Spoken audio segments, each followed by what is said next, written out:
तो हेलो दोस्तों, इस वीडियो में आप सभी का एक बार फिर से स्वागत है। इस वीडियो में साथियों हम बात करेंगे 16 ऐसे महत्वपूर्ण प्रश्न हैं जिसके बारे में हम बात करेंगे, जो कि लगभग हर बार जो है पूछा भी जा रहा है। तो आइए चलते हैं और हम इस वीडियो को शुरू करते हैं। तो साथियों इसके पहले हमने जो है 3 टॉपिक कंप्लीट कर दिए। अगर उसकी वीडियो आपने नहीं देखा तो पहले उसे जाकर देख लो।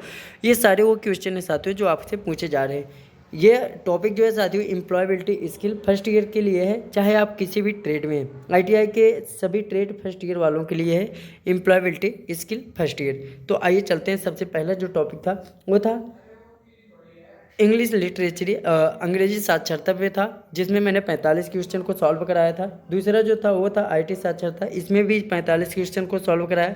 तीसरा जो था संचार कौशल था, स्किल कम्युनिकेशन स्किल, इसमें भी जो है 35 क्वेश्चन हल कराए।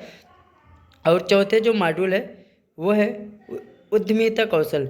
इस टॉपिक पे बात करेंगे साथियों। टोटल जो मॉड्यूल है आप सभी को 8 टॉपिक पढ़ने हैं, अगर आप सभी को अच्छे नंबर से पास होना है, क्योंकि आप सभी को पता है कि 25 क्वेश्चन आने हैं। तो इस टॉपिक से साथियों ज़्यादा क्वेश्चन नहीं पूछा जाता है, मात्र 16 क्वेश्चन को अगर आप तैयार कर लेंगे तो इसी में से आपको फंस जाएगा। तो चलिए हम शुरू करते हैं साथियों।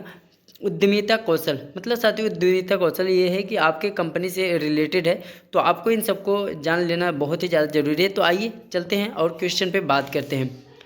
पहला क्वेश्चन है साथियों, वह व्यक्ति जो व्यवसाय की शुरुआत से जुड़ा होता है वह कहलाता है। किसी भी कंपनी में जो व्यक्ति सबसे पहले जुड़ जाता है साथियों, जैसे किसी ने किसी कंपनी की शुरुआत की, तो उस समय शुरुआत में जो व्यक्ति जुड़ा उसे किस नाम से हम जानते हैं? तो इसमें जो राइट आंसर हो जाएगा साथियों, उसे हम उद्यमी के नाम से जानते हैं, इंटरप्रेन्योर। तो आइए अगले क्वेश्चन पे चलते हैं और बात करते हैं। अगला क्वेश्चन है, छोटे पैमाने के व्यवसाय की तुलना में बड़े पैमाने के व्यवसाय की आवश्यकता होती है। जब भी आप कहीं कंपनी लगाते हैं, कुछ भी काम करते हैं, अगर छोटे पैमाने पे काम कर रहे हैं, उसके बाद आप बड़े पैमाने पे काम कर रहे हैं, तो किस चीज़ की सबसे ज़्यादा आवश्यकता होगी? तो चारों ऑप्शन आपको दिए गए हैं। तो राइट आंसर कौन सा हो जाएगा? वो हो जाएगा अधिक संख्या में व्यक्ति। जब भी आप छोटे पैमाने से काम करने के लिए बड़े पैमाने पे जाएंगे, तो इसमें आपको क्या आवश्यकता होगी? व्यक्तियों की संख्या अधिक करनी पड़ेगी। चलते हैं अगले क्वेश्चन पे बात करते हैं। अगला क्वेश्चन है, entrepreneurship is also term as, उद्यमिता को के रूप में जाना जाता है। उद्यमिता जो है, इंटरप्रेन्योरशिप जो है, उसे किस और रूप में जाना जाता है, इसके बारे में हम बात कर रहे हैं। तो इसमें से कौन सा राइट आंसर हो जाएगा? वो हो जाएगा साथियों सेल्फ एम्प्लॉयमेंट, स्वरोजगार के नाम से हम जानते हैं। आगे चलते हैं, अगले क्वेश्चन पे बात करते हैं। अगला क्वेश्चन है, मध्यम विनिर्माण उद्यमों के लिए संयंत्र और मशीनरी में निवेश के बीच है। जब भी हम मध्यम वर्ग में कोई काम शुरू करते हैं, तो मतलब मशीनरियों के बीच अपने कोई भी टूल इक्विपमेंट कुछ भी लाते हैं, तो इसके बीच हम जो है मध्यम वर्ग में जो बांटे हैं वो कितने से कितने रुपए तक बांटे हैं।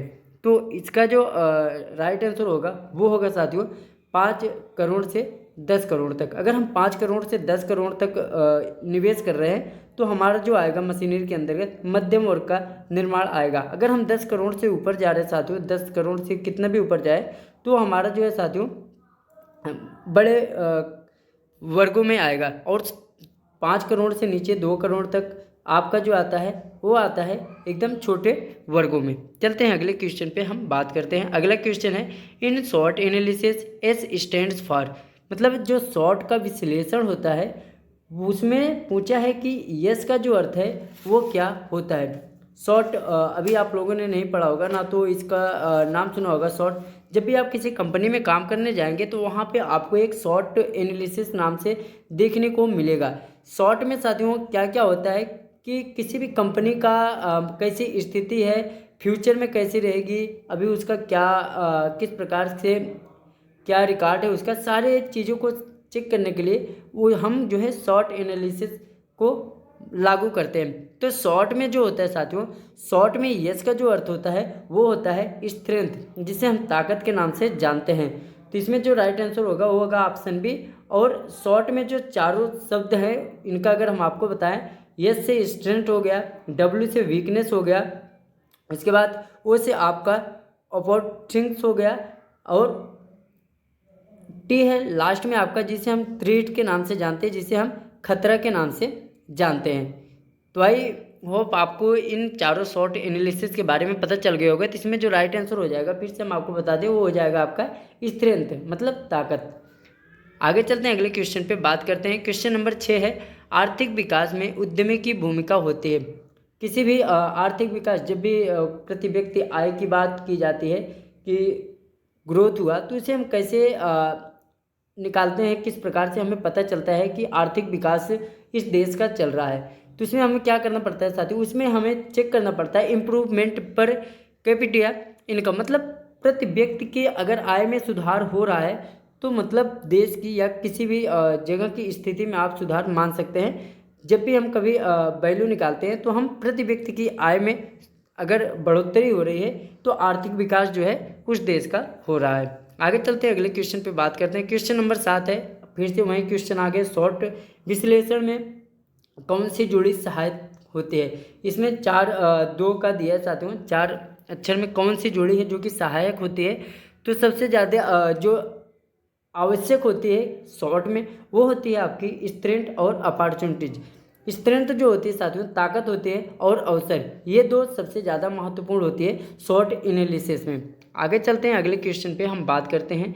अगला क्वेश्चन है, कच्चे माल की खरीद, मजदूरी और वेतन का भुगतान, किराया, बिजली, टीसी में निवेश किया गया पैसा, यह किसके अंतर्गत आता है। कार्यशील पूंजी के अंतर्गत आता है, अचल पूंजी के, या दीर्घकालीन पूंजी, पूंजीगत आय, यह जो है साथियों किसके अंतर्गत आता है। तो हम इस प्रकार के जो भी सारे पैसे इन्वेस्ट करते हैं, चाहे कच्चे माल की खरीदारी, मजदूरी या वेतन में भुगतान करते हैं, किराया देते हैं, ये जो सारे पैसे आते हैं साथियों, ये आपके कार्यशील पूंजी के अंतर्गत आते हैं, क्योंकि इससे आपका सारा काम जो है होता है। आगे चलते हैं, अगले क्वेश्चन पे बात करते हैं। MSME, जो MSME होता है, इसका फुल फॉर्म क्या होता है, इसके बारे में जो है पूछा गया है। तो इसका जो फुल फॉर्म होगा साथियों, वह होगा micro small and medium enterprises, मतलब सूक्ष्म, लघु और मध्यम उद्यम। आगे चलेंगे, अगले क्वेश्चन पे बात करेंगे। जो भी आपको समझ में ना आए हमें कमेंट बॉक्स में बता सकते हैं। अगला क्वेश्चन है, विचारों, वस्तुओं और सेवाओं के सशुल्क रूप कहलाते हैं। इसमें से जो आपका राइट आंसर हो जाएगा वो हो जाएगा ऑप्शन डी, विज्ञापन।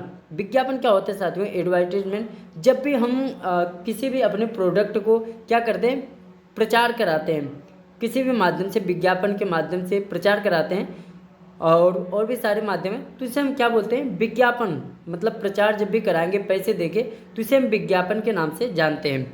आगे चलेंगे, अगले क्वेश्चन पे बात करेंगे। क्वेश्चन नंबर 11 है, माल के उत्पादन में लगे उद्यमों को के रूप में जाना जाता है। माल के उत्पादन में जो पैसे लगे होते हैं उसे हम किस रूप में जानते हैं, उद्यमों के किस रूप से जाना जाता है साथियों, इसके बारे में आपको बताना है। किसे हम जानते हैं साथियों, मैन्युफैक्चरिंग इंटरप्राइजेस के नाम से जाना जाता, अर्थात निर्माण उद्यम के नाम से जाना जाता है। ये सारे बहुत ही महत्वपूर्ण क्वेश्चन हैं जो कि मैंने आपको टॉपिक वाइज टॉपिक जो है सारे हल करा रहे हैं, और आपको अच्छे से तैयार करना भी चाहिए। अगला क्वेश्चन है साथियों, GDP का विस्तार है। आपको GDP का फुल फॉर्म पूछा है, आई होप आप सभी को पता होगा। ये जो है सबसे ज़्यादा महत्वपूर्ण, और आप सब कुछ जानते भी होंगे, ये होगा GDP का ग्रॉस डोमेस्टिक प्रोडक्ट। आगे चलेंगे, अगले क्वेश्चन पे बात करेंगे।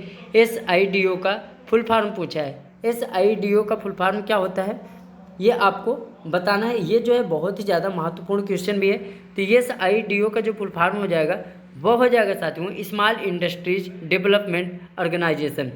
आगे चलेंगे, अगले क्वेश्चन पे बात करेंगे। क्वेश्चन नंबर 14 है, विदेशी बाजारों तक पहुंच प्राप्त करने और संगठनों के हित को शीघ्रता से बढ़ावा देने के लिए किस दृष्टिकोण का उपयोग किया जाता है। मतलब विदेशी बाजारों तक अपनी जान पहचान बनाने और जो संगठन में मिलकर काम करने के लिए हम किस दृष्टिकोण का जो है प्रयोग करते हैं, ये आपको बताना है। तो इसका जो राइट आंसर हो जाएगा वो हो जाएगा ज्वाइंट वेंचर, संयुक्त उद्यम का जो है हम प्रयोग करते हैं। आगे चलेंगे, अगले क्वेश्चन पे बात करेंगे।